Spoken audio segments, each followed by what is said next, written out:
This is a podcast about our lived experience, which unfortunately includes infant death and subsequent mental health struggles. Please take good care of yourself and only listen if this content feels safe for you right now.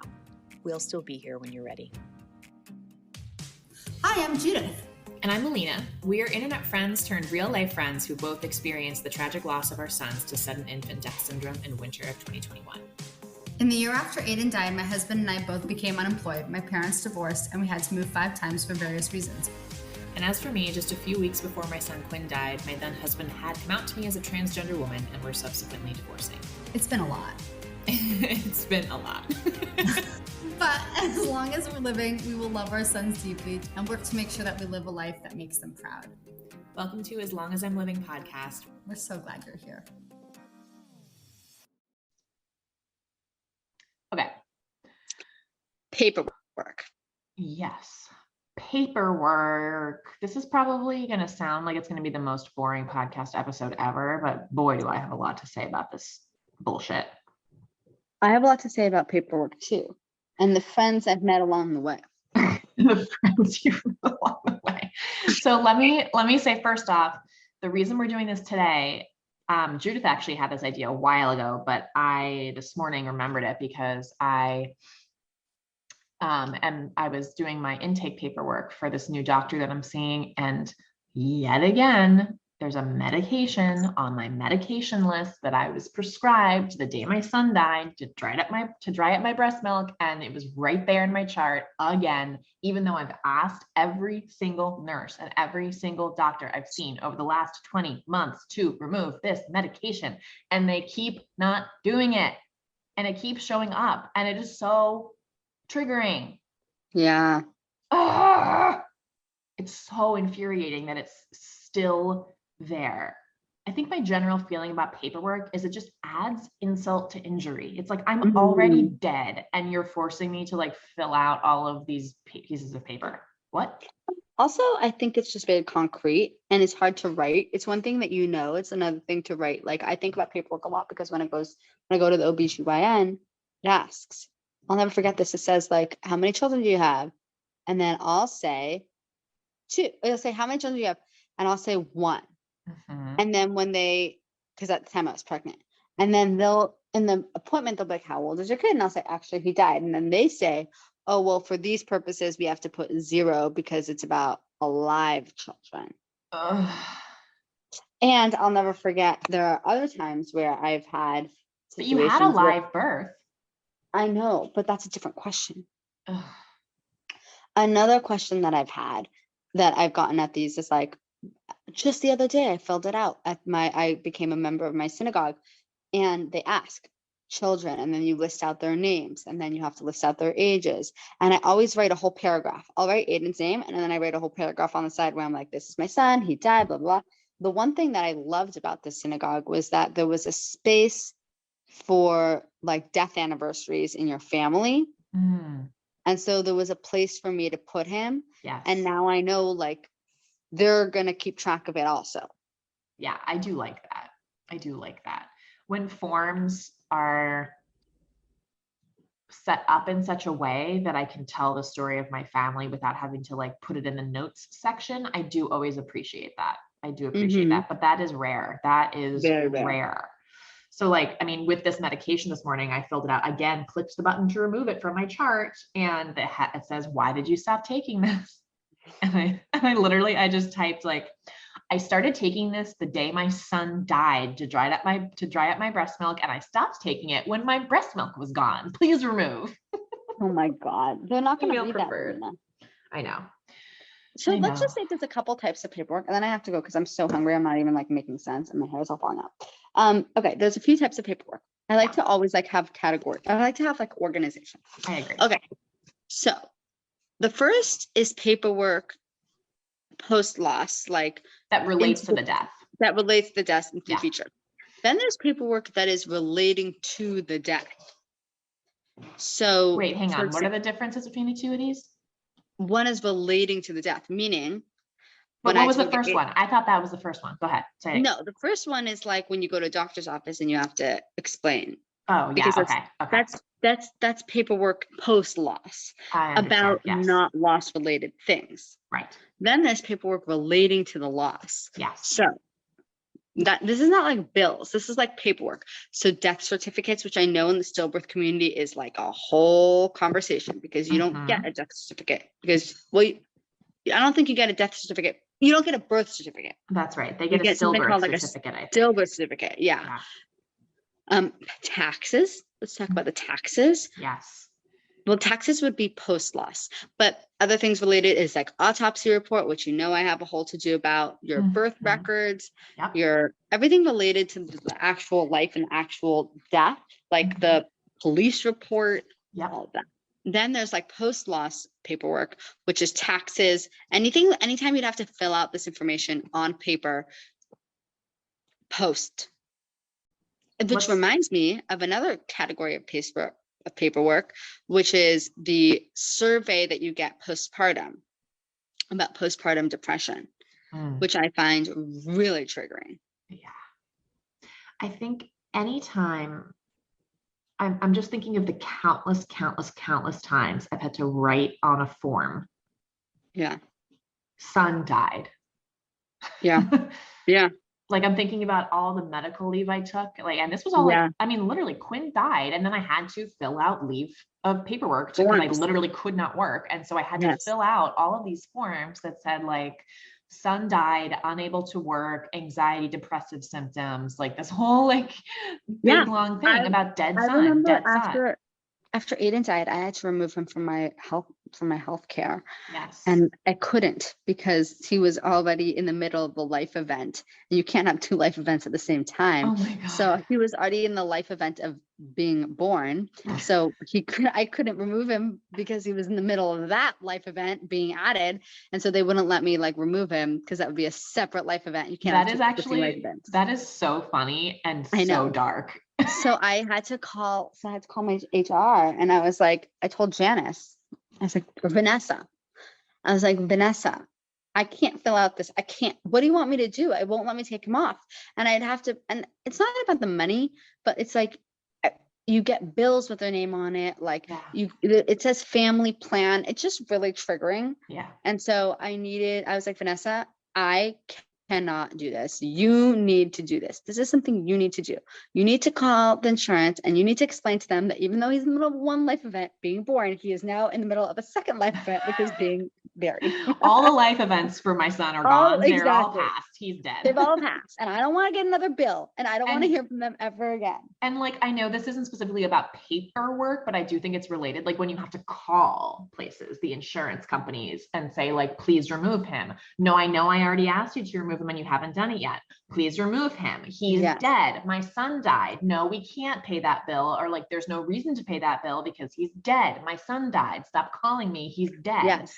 And I feel like those are also like in their own way paperwork. Like that is paperwork, right? Like somebody on the other end of the phone is filling out paperwork, but I'm on there. I don't know if I've told this story already, but I really think it's like a little miracle, which is that when you tell me if I've told the story already. Aiden and I went to the doctor's office to get his 2-month shots, his 2-month shots. And then while we were there, he was like very cranky on the way in.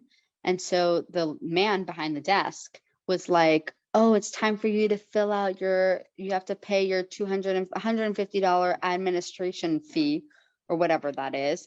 And I was like, what? And he was like, yeah, every family needs to fill out this, pay $150 for administrative fees. And then, but Aiden was crying. So then I was like, now's really not a good time. Can I pay it on the way out? And he said, okay. But then Aiden got his shots in that appointment. And on the way out, he was screaming bloody murder. And I was like, the guy was like, you have to pay your fee. You have to pay your fee. You have to pay your fee. And I was like, okay, can I just do it next month? Because right now it's just not a good time. And then the nurse came over and she's like, she was like trying to teach this kid. She was like, this is really, look, the baby is not happy. Like the mom can't think about this right now. Like, let's let her do it next month. And so then I never had to pay because he died. How convenient. And I think about it all the time. Like, I think Aiden saved me $150, which I'm now paying a medium because he was crying. He knew I didn't need to pay that annual administrative fee. Thank you, Aiden. Thank you, Aiden. And then I got a bill in the mail from from his pediatrician like 3 months after he died for that appointment. And I just paid it because I didn't want to deal with them. Yeah, I've done that a lot. Where I'm just like, I do not have the energy for this. I'm just going to pay this bill. There are also some that I like, depending on my mood when the bill arrived, I would either be like, whatever, I'm just going to pay it, like really defeated. Or I'd be like, oh, I am not fucking paying this bill. And I get on the phone and I'm like, hello, you are asking me to pay for something, but my son is dead and I'm getting divorced and everything's horrible. And you better waive this bill because I can't deal with this shit. And then of course the people on the phone are like, Feisty Alina has come out to play. I have gotten quite a few bills waived because I well, really that's read another them the riot topic, act. the bills. But this reminds me of Aiden's autopsy report. Yes, Let me let's tell talk you about the all about Aiden's autopsy. autopsy report. Okay, and I have to add that we also made it a little more challenging for ourselves because we were enrolled in the Roberts program. Yes. And so because we're enrolled in the Roberts program, we needed a lot of documentation that like I don't think other families need. Yeah. Okay, so we needed for the research, we needed slides from the autopsy, blood samples from the autopsy. We needed the autopsy report. We needed the police report. We needed our birth records and our pregnancy records and his pediatrician records. Right. So all of that paperwork had to be assembled. And it was horrible for me. Yeah, let me just say, it has to be assembled by the bereaved parent because there's no other way to do it. Like it has to be done that way. Yeah. So I went on this goose chase to like get all these documents. And I have to be honest, like it took me a really long time because I would like call the doctor's office and they'd be like, we can't, we need you to fax in a form. Yeah. Then I'd fax in the form. Then it just took forever and a half. But there was one thing that took the longest. Okay. So Aiden died in March. I thought we would get the autopsy in June. Like I thought 2 months seemed reasonable. We did not get the autopsy results until August 2022. It took a year and a half. Okay. And I'll tell you why it took a year and a half, which I learned. Okay. So they told me that it takes some time. So I was patient. So he died in March. In October, I called and I said, well, I'd call like every few months. Like, is it ready? Is it ready? Is it ready? First, we were waiting for toxicology, which takes forever. Then we were waiting for they had to send the brain samples. That took forever. Like everything took forever. Finally, in October, I called them and I was like, I still don't see a cause of death. And they were like, oh my gosh, I'm so sorry. We're going to get back to you. So that's when I heard of Dr. Ortiz the first time. Dr. Ortiz is the medical examiner who performs the autopsies. In LA County. He's a very important person. Very important. I called the Los Angeles coroner's office so many times that finally Dr. Ortiz himself called me back for the first time in October. And he was like, Judith, I'm so sorry. Your son died of SIDS. We don't know what happened. It was like unknown causes. I'm going to sign the report and we'll send it out in October. So I went online, I paid my $60 and I expected the report. Well, 3 months later, no report. I called, no response. 3 months later, no report. I called, no response. I emailed the lab people. I emailed some guy whose name was like Reef. Reef? Reef, R-E-E-F, it just does toxicology. I emailed, I called, and I still couldn't get a response. Well, it turns out that Dr. Ortiz did finish the report, but never signed it. And it was like sitting on his desk somewhere. Classic So I'd call Dr. and Ortiz. they'd be like, Dr. Ortiz knows he's going to send it. Okay, finally, that was October. The first time I spoke to him was October. Then this past March, I spoke to him and he was like, he called me and he was like, I'm so sorry. It's been on my desk. I'm going to send it out now. I think of you all the time. Tell me, are you having more children? I'm praying for you. I see things like this happen 50 times a year. It breaks my heart every time. Your family is so beautiful. I talk to Jesus. I pray for you. I pray for you. Give me the report. Yeah, exactly. Give me the report. This was in March. Yeah. Still no paper. You did finally get it, but how many times would you say you had to call? I probably called 12 times. Yeah. And then at the end, I told my sister, I was like, I cannot call this office one more time. I swear to God, I will not call it one more time. And my sister called and pretended to be Aiden's doctor. Well, she is a pediatrician. And then Dr. Ortiz called me again. And he was like, okay, I'm sending it FedEx. And he's like, and I'm gonna send you a check because I feel so bad that you paid for this out of pocket and it was such bad service. Finally, finally the autopsy arrived with a handwritten note from Dr. Ortiz wishing my family all the best. And he's praying for you. 18 months later, finally got the stupid autopsy. And you know what it said? Nothing. Nothing, of course, because we don't know what happens in SIDS. I mean, this is Nothing. reminding me, I think the thing that like always got me when I was trying to call and do the same freaking deal, getting the autopsy signed, getting the death certificate, was I would always call the coroner's office and I would say, I'm looking for a death certificate. I'm looking for an autopsy. Who's the person? Who's the deceased? I would say Quinn, last name. And they'd say, okay, age. I'd say 4 months. And there was always a gasp. And then they'd say, and your relationship to the deceased? And I'd say mother. And there'd be another gasp. And then I'd hear furious typing. And there would always be furious typing with no response. And then I'd go, by the way, I'm so sorry for your loss. It would always be just like this like a little teeny tiny thing. And I'd be like, yes, I know. Give me the freaking paperwork. And I felt like I would, if you had to put a review for your coroner's office, I would give it 1 star for service, but I would give it 5 stars for the medical examiner himself. Talking to Dr. Ortiz gave me a lot of faith in the system because I could tell how much he cared. And I don't think he gets the opportunity to speak to alive people very often. Yeah. And he was always just like so loving. And I really do get the impression that they care about these SIDS babies that come in. They see them and they care about them. And it breaks their heart that they can't find anything. I think it really does. I think it breaks their heart they can't find anything. But then all they have to do is sign the fucking paper and they struggle with that last step. Like another piece of this that has been so triggering for me is the police report. And this is specific to SIDS. I think, because I don't think typically you're investigated after a stillbirth or anything like that. Although honestly, like if I'm wrong, I'm so sorry. But with SIDS, you are investigated by the police for whether or not you murdered or neglected until their death your child. And for the Roberts program, as Judith mentioned, we had to get the police report. And so I have been in contact with, first I reached out to our town's police department to get the police report. And they said, no, I'm so sorry, because it was a minor, that investigation went to the state police. So then I had to contact the state police. And let me just say, each time I'm saying I contacted, it was multiple contacts, multiple reach outs, no response, multiple reach outs, no response. I call, I get transferred to somebody else, I have to explain the whole story over again.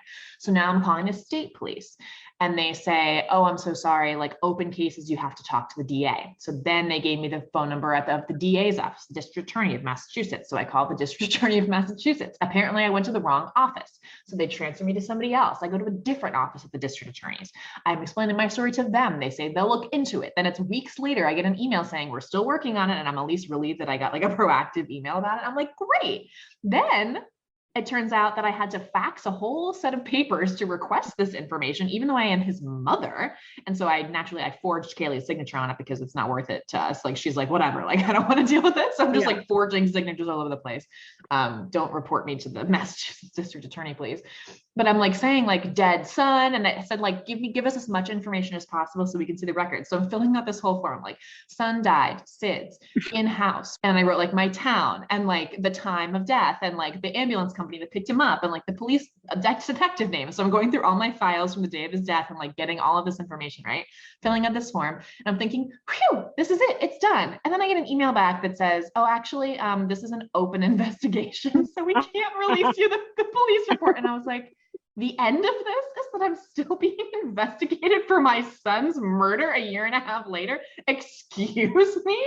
It's unbelievable. And you know what's crazy, Alina? Like our son was not murdered. Our children died in their sleep. But had they been murdered, which God forbid, do you know how much more paperwork there was?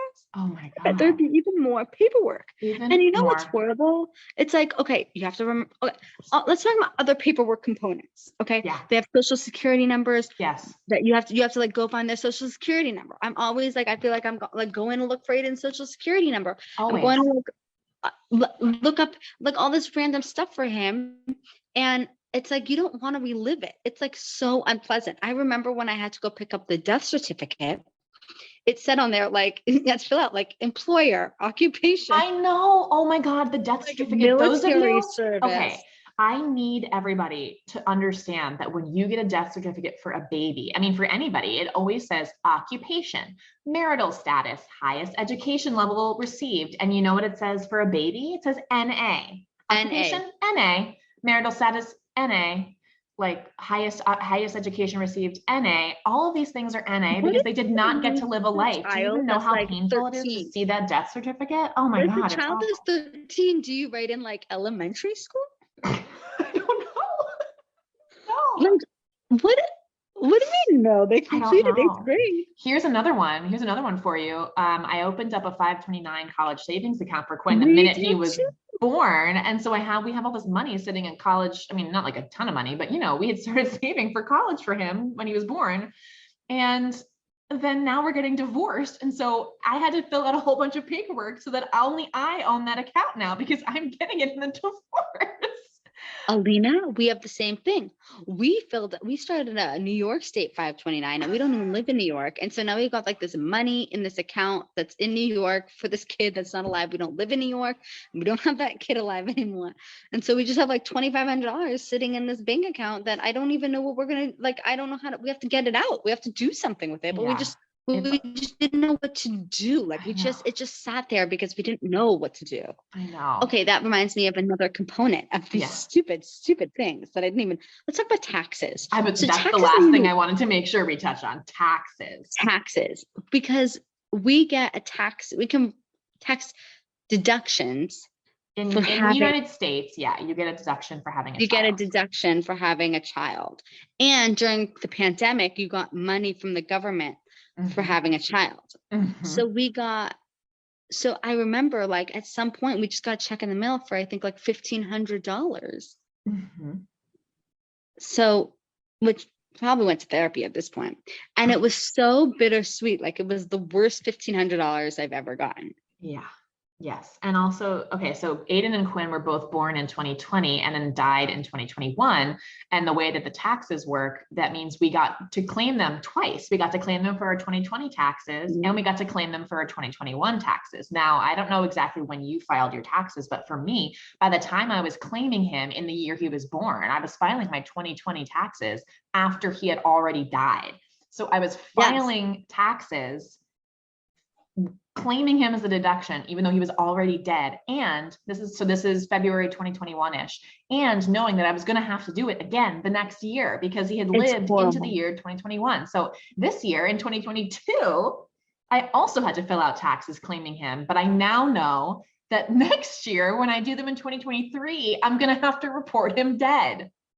It's horrible. And it never stops. Like this is going to be 2 years after his death that I'm still reporting things with him on my taxes.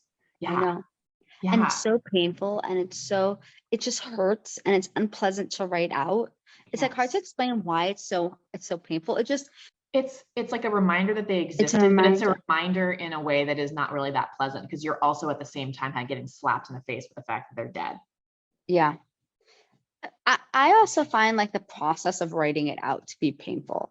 Like I can know it in my head, but it's another thing to be writing it out. Yeah. You know? My last story on this is, as we mentioned for the Roberts program. So I had to get, OB records and all of the stuff, but I also had to get all of Quinn's records. And one of those sets of records was the hospital records from the day he died. So he was taken to the emergency room, even though he was already dead, but they had to, fulfill their responsibility to take him to the emergency room, and they did. And so I had to go get the records from that emergency room, and their online system is broken. So I had to go in person to that hospital to request those records. And I was stuck in this like registration room with all these other people who were getting all these other things done. And the woman came out, and you know how like, I don't know, like DMV, RMV, like employees are just like so grumpy. Like this woman was like, had such a paperwork receptionist bitch vibe, She walked out and, I handed her my paperwork and she was like, I don't know how long it's going to take. And I was like, I'll wait. Because I like did not want to go back to that hospital. Yeah. And then, so she walked back away with my paperwork to go into the back to get the records. And then I watched as she came out the second time, her whole demeanor had shifted. And she was like, I'm so sorry for your loss. I'm so sorry. Here's everything I was able to find. I'm so sorry. I'm so sorry. And I wanted to get out of there so bad, and she would not let me go. I wanted to be like, girl, like, let me out of here. Like, I've filled out the paperwork and I've received the paperwork I need. Please let me leave. But she kept like holding onto my arm. Oh my God, Judith. Horrible. It's bad. It's bad. It is bad. It's just bad. There's nothing else to say. We'll put a poll up or a question box. Tell us about your bad paperwork. Have we covered it all? Taxes, police reports, obstetrician records. What else? Pediatrician records, insurance. Ugh. To all of our wonderful new friends, we want to hear from you. Email us at aslongasimlivingpodcast@gmail.com and follow us on Instagram at aslongasimlivingpodcast. We'll get back to you as soon as our grieving brains allow. Yay!